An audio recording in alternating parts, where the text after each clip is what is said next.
Hi, it's Morgan. Welcome back to my channel, and today I'm joined by the legend, the icon himself, HP Loveshaft. Thank you so much for having me.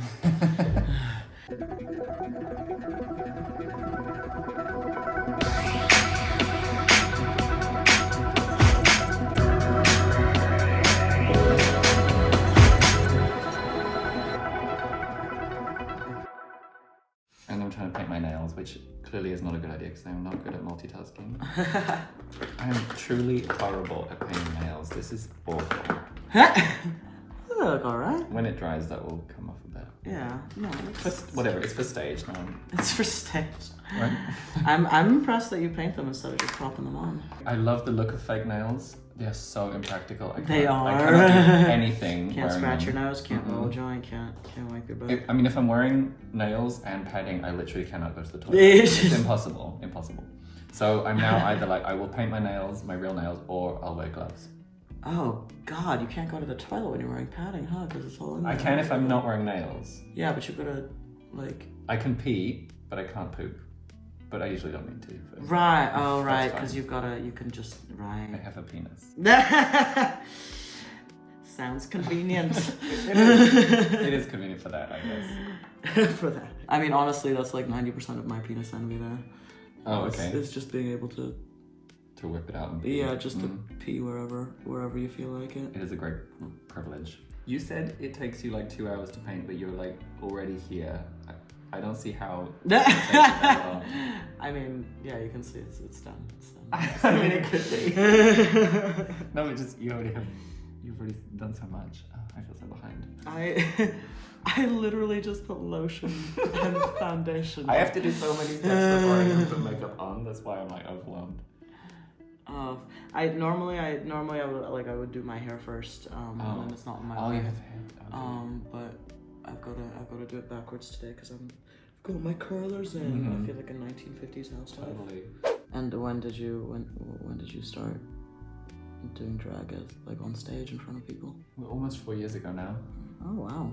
How about you? I feel like you've been doing it much longer. Well, HP Loveshaft was born in 2012. Actually, so I've got my 10-year anniversary coming up this year, and I'm hoping I can do something. That's exciting. Something to celebrate. But when I was 15, there was this old movie theater, in the town that and by old I mean like old by American standards, sure. Which of course, but it was the Rialto Theater, and it was 100 years old, which again, yeah, like I tell Europeans and they're like, we've got trees older than your country. I'm like, yeah, I know, but during the week they would just play like the new releases. They'd play like Shrek or whatever it was. But then on weekends, every Saturday night, they would play like an older movie, like Priscilla or you know. And once a month, it would be Rocky Horror Picture Show. Oh, okay. And we had the most amazing shadow cast. We had Jesse Merlin as our criminologist, who's this incredible like musical theater / opera performer, okay, like an actual opera singer. And I love Jesse. We're still in touch to this day, and he just speaks like this every time you speak with him.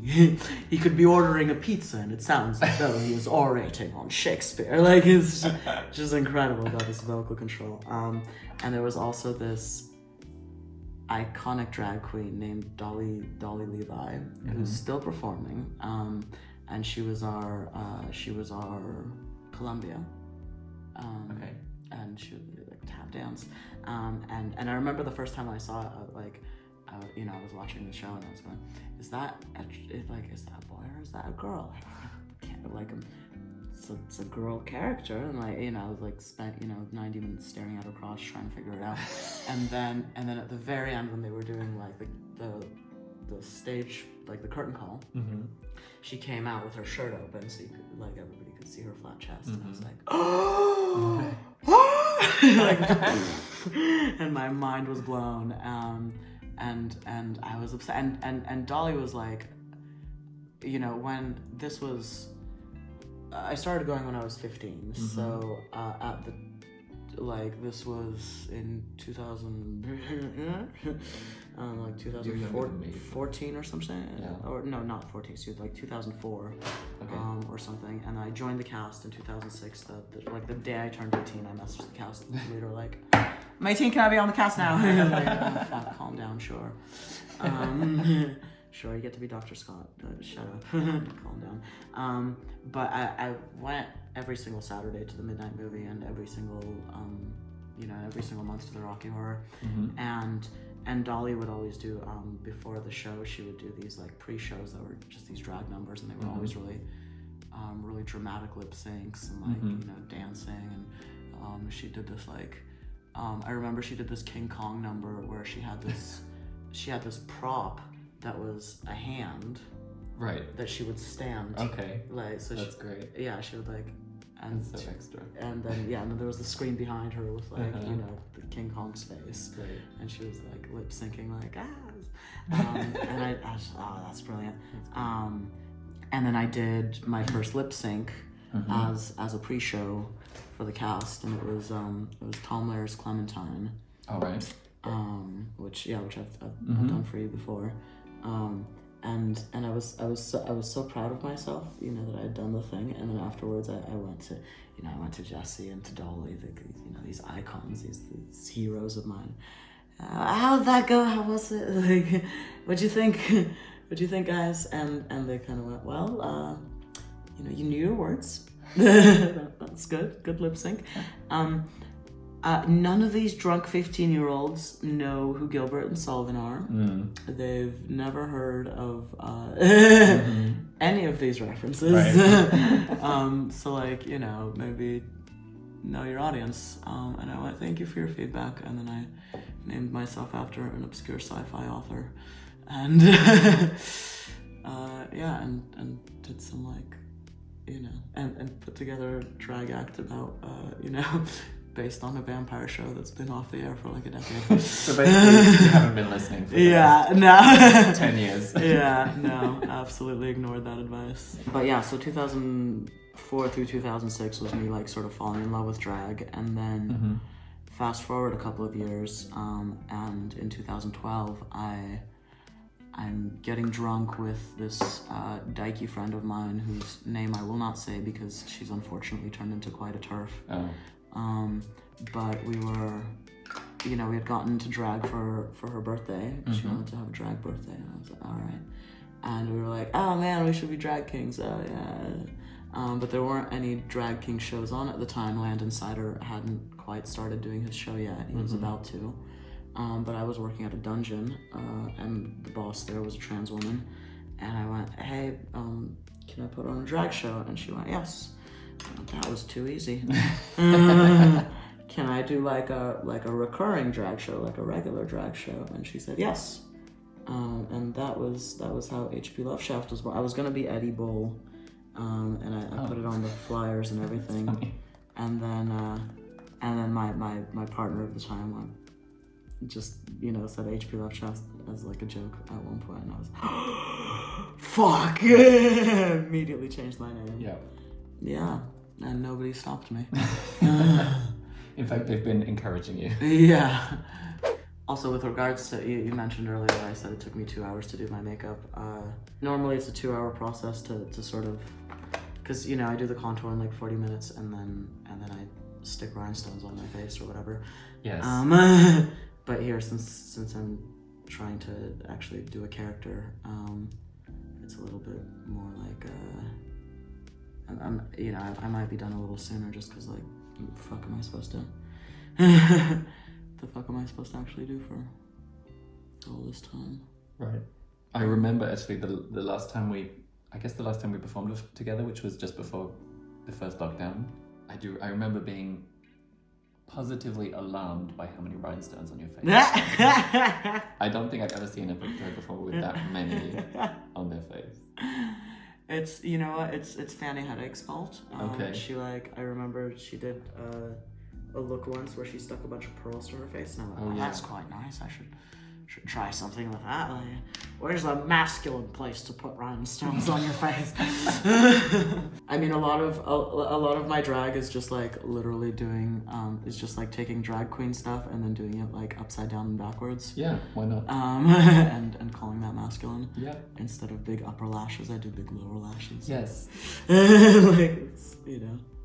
That's just an example of how, yeah, drag is it's just like taking all these arbitrary markers of gender and exaggerating them and playing with them and turning them into something else, basically. Well, I mean, at this point, it's like, you know, with the lashes being on the bottom rather than on the top thing, like that's not even a gendered thing. That's just taking the language that we do have and sort of, you know, if we invert it, it means, you know, it's like Wario and Waluigi, right? Like, it's just you take the thing, you do it upside down, and then that means it's the opposite of the thing that it was to begin with, right? Like, and yeah, but it doesn't actually correlate to like anything in the real world. It's just like it's like visual language, like when you watch a movie and you know. You see someone stroking a cat and you go, oh, that's a bad guy because he's got a cat. And you know. I remember I was on the tube once coming back from a gig in London, hence tube. Thank you. Clarifying.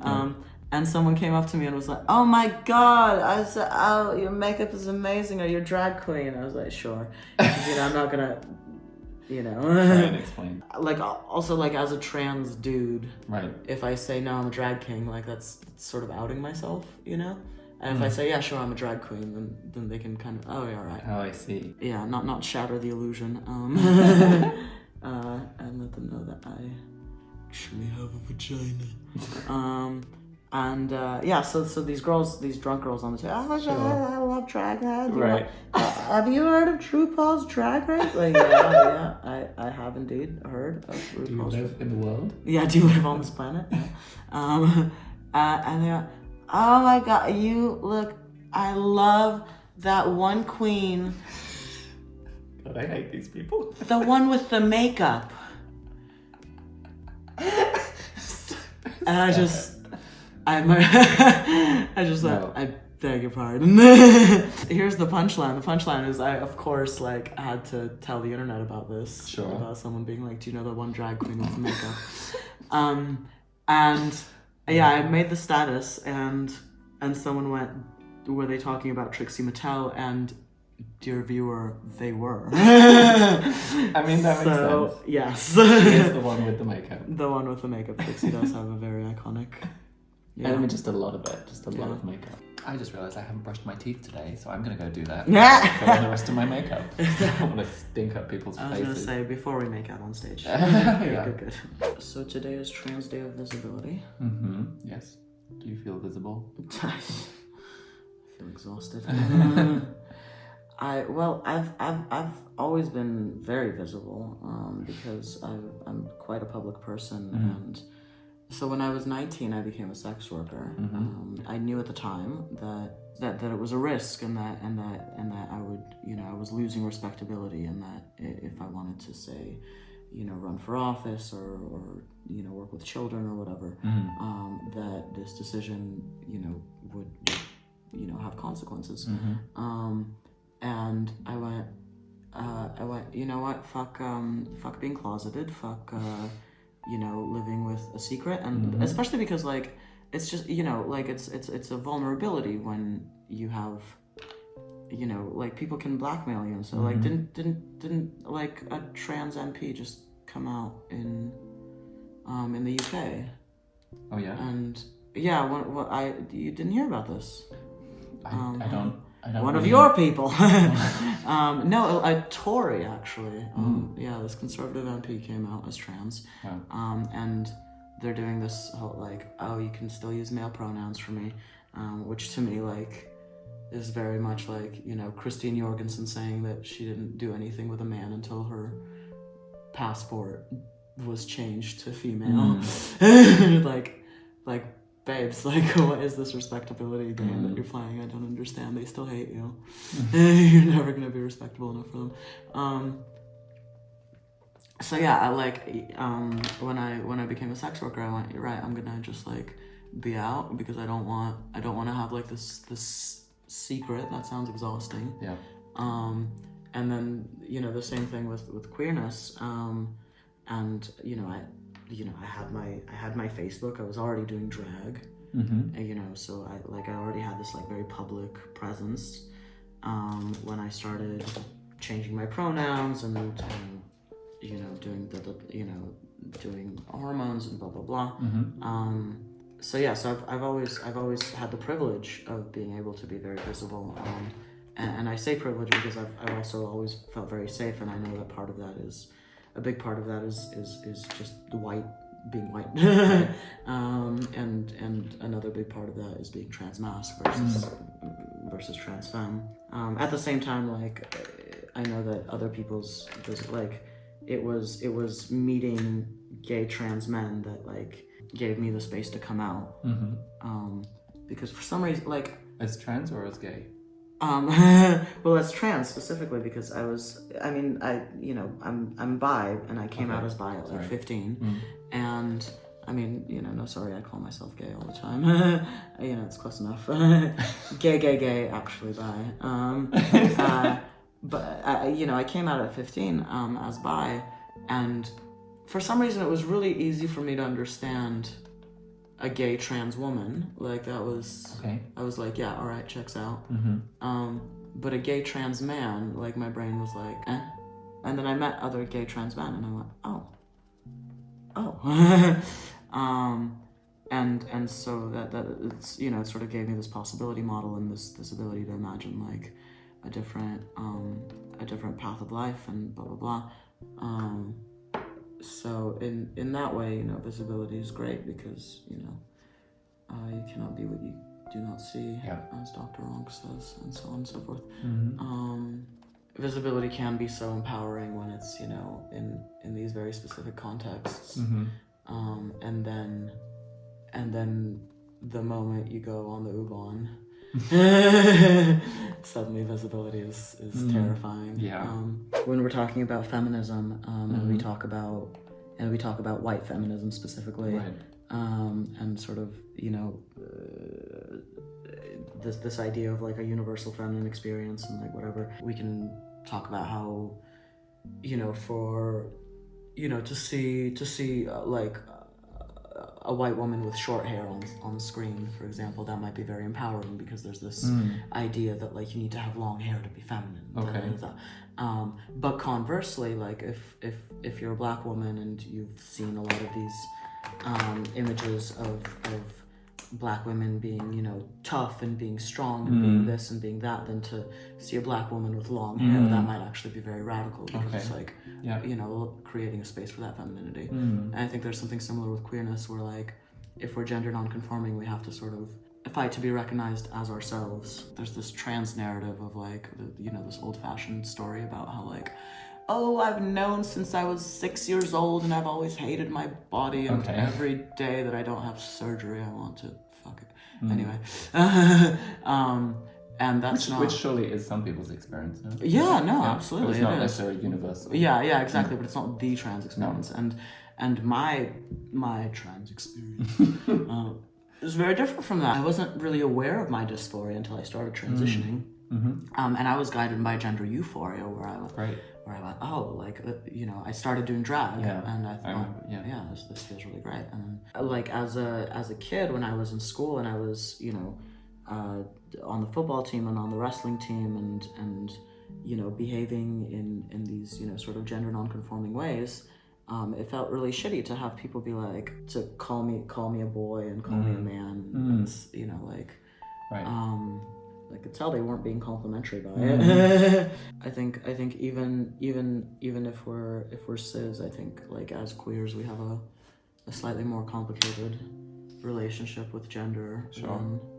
For sure. I mean, when I was a teenager, like 12, 13, 14, 15, I had long hair, like quite a lot, like below my shoulder even, before I hit puberty, kind of, I guess. A lot of people assumed I was a girl. Sure. And that made me uncomfortable at the time because it was, because I guess of what you were talking about, actually. I hadn't really thought about it that way. But now as an adult, for me, doing my drag it's kind of owning my femininity and kind of processing my internalized homophobia, actually. of like this idea that being feminine is something undesirable as a man, and that and turning it into something to celebrate instead. That's a very interesting technique. Is it wrong? Okay, I'm not sure how. Bukake. I'm not sure how I'm supposed to. No, I mean it's not. There's no right or wrong. I've never seen it. How did you end up moving to Berlin? Privilege. I went to. So when I started doing drag, I was at community college, and I was trying to get into university, and then eventually I did. And while I was at university, they had a study abroad program. Okay. And I went, obviously, get me the fuck out of here, Jesus. Actually, it shocked me how few people went into the exchange program. I was really like, why wouldn't everyone? Yeah, most people just want to stay where they are. This shocks me. I know. I don't understand. But I had a London boyfriend at the time, and so I went to Scotland, and I went to Glasgow because I was an overconfident American. I went, it's an island. How big could it be? Turns out it's. Oh, you mean you went to Scotland thinking it was near to your boyfriend in London? Yes. I Yes. And he was absolutely beside himself when I told. He was like, Glasgow. What the fuck is it? He said, if you'd gone to Edinburgh, I could have made some kind of like work-related excuse. What the fuck is in Glasgow? I was like, I don't know, drag? Because there's a terrific amount of drag in Glasgow. So I was there, living my best Glaswegian life. Sure. Occasionally taking a 5-hour train down to London. Oh my god, okay. So, yeah, it was like, you would have been closer if you'd gone to Paris. Right. Yeah. And he was right. But yeah, so I did that, and then spring break was coming up, and of course I wanted to, if you're an American abroad, obviously you have to, go to Europe for spring break and see the Europe. And I went, well, if I'm already traveling, I may as well pack the drag along with me. And then I can say that I've performed in all of these cities. Right. Well, it sounds very impressive. Sure. And so I went on a little drag tour. It was super fun. I would have broken even with maybe like a little bit of a little bit of money on top, except I lost my suitcase. I left my suitcase on a train. Yeah, it wasn't even. People were like, "Oh, what airline?" I was like, "No." It was my fault. ADHD. ADHD Airlines.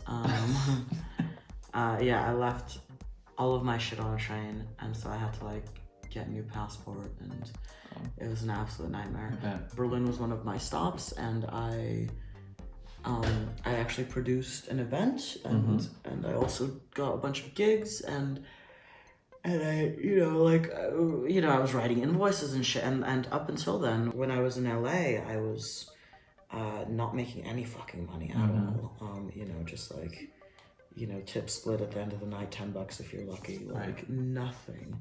And then I came to Berlin, and people were like, invoice me, babes, and it was like $50 or whatever. And I was going, oh shit, like if I get a couple of these a month, that's if I do a few of these a week, that's actually enough to live off of. I also made a little bit of money in Amsterdam, but if you want to get an artist visa, I started doing research. I was like, right, so what's the artist visa look like? If you want to get an artist visa for the Netherlands, you need to demonstrate that your art has Dutch cultural value. Okay. I don't know what the fuck that is. No. My drag is not necessarily about windmills and wooden shoes. Right. Yeah, Berlin was a little bit easier, and so I just went to Berlin, and I came home, packed up all my shit, and came back, and the rest is history. Okay, well, if you're finished, I've just got to do lips, and I'm not going to be talking while I do my lips anyway, so I guess we'll be right back with our final looks. That's a losing battle, to be honest. Yeah, right. Any kind of hair is just a bad idea. Well, there we are. I'm not paid enough to do that. Ta-da! Here we are with the final looks. Spike and Buffy. Spike and a drag queen. I mean, what else did you expect of them? Yeah, but here we are. We look cute. You look We great. did it. Your makeup is really excellent. I'm really glad I got to see the process of it because I've always admired your makeup. Very kind. You look phenomenal as always. Yeah. Thanks so much for joining me. It was fun to have you here. And Thank you for having me. get ready together. We're off to do a show. If you're not already, I think you should go follow HP Loveshaft on the internet somewhere. Would you like to tell them where they Somewhere can you can find me on I've got a website, hploveshaft.com. Because we're very commercial. And we've got Instagram is where I post most of my stuff, so instagram.com h.p.loveshaft. I'm on Twitter, loveshafthp. I've got a YouTube channel that has like 3 videos on it, but see you there. On the internet, in cyberspace. If you're not already, you can follow me over on Instagram at Morganwood Callisto, MorganWoodCallisto. And if you haven't yet, please subscribe to the channel, give it a like, maybe leave a comment, perhaps share it with someone else who you might find it would. Perhaps share it. I think that was Share it with the world.